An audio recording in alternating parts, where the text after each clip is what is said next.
Hello, I'm Stewart Bloor and I'm on the lower Severn. I'm zander fishing, the rods are out, it's a glorious autumn afternoon. I'm doing an overnighter, my confidence is sky high. Let's see if that confidence is rewarded.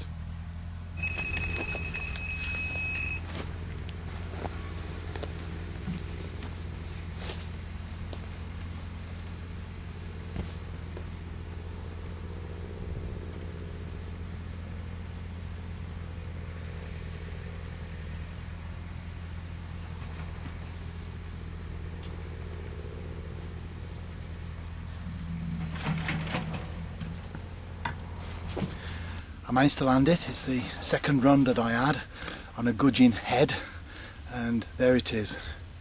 Just a baby, but they all count, and I'm not a blanker. So, as is my customary style, give it a fish, give it a kiss, and put the fish back. Come on.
That was a pike, nice hard fighting fish, enjoyed playing that. It's gone back into the river.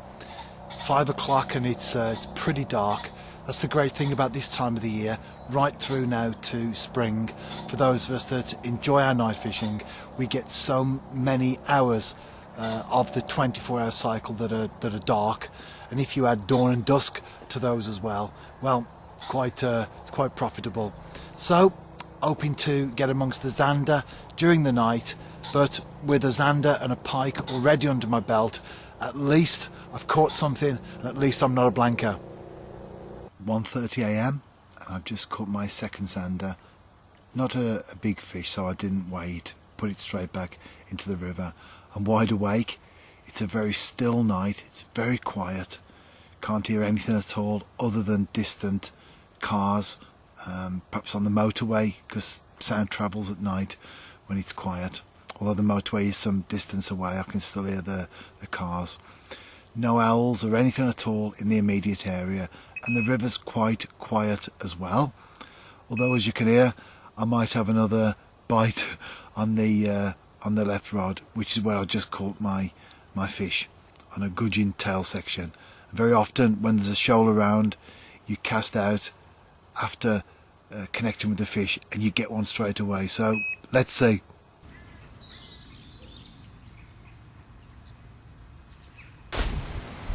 I'm back on the Severn to round the week off after zander. It's a totally different river.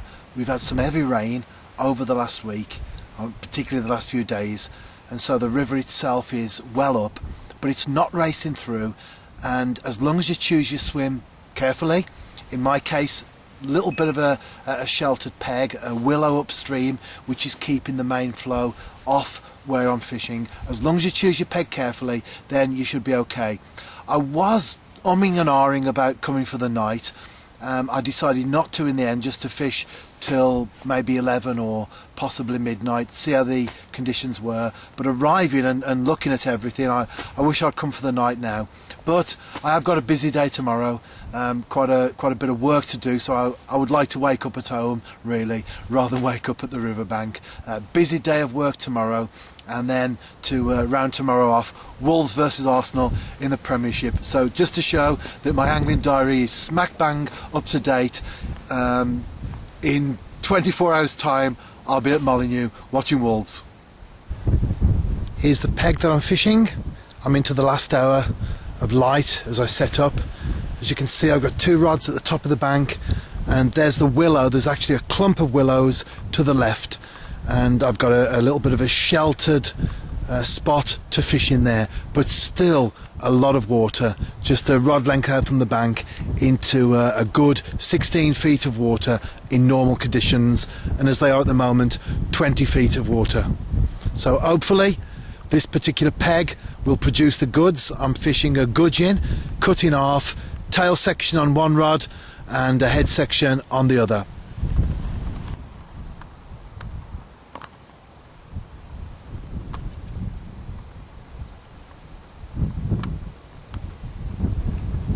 Right next to my rod, I've just spotted a plant called a tansy. Actually, it's a very faded one, but let's take a closer look. Normally it's a very bright yellow. It's just about hanging on. The leaves are still there and the flower heads are still just visible, although, as I say, very, very faded, because it's normally a very bright yellow. Indicative really of the weather that we've had. We're well into November now, and we haven't had a ground frost yet, and so a lot of our wildflowers are just about holding on.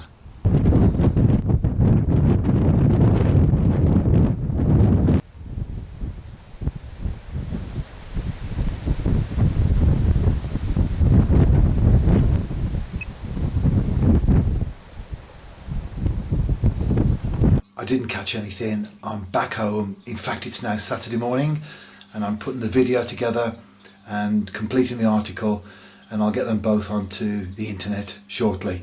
But I did mention the Wolves, and I'll be down there later.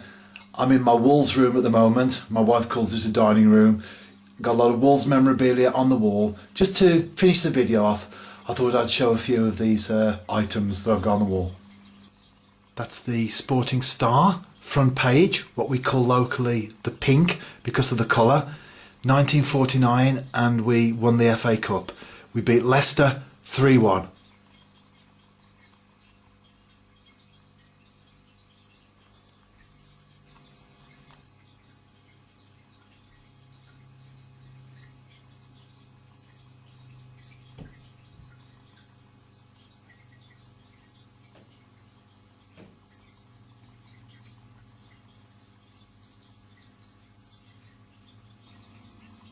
The Express and Star, 1959, and Billy Wright has just won his 100th cap for England, the first player to do so, a Wolves player.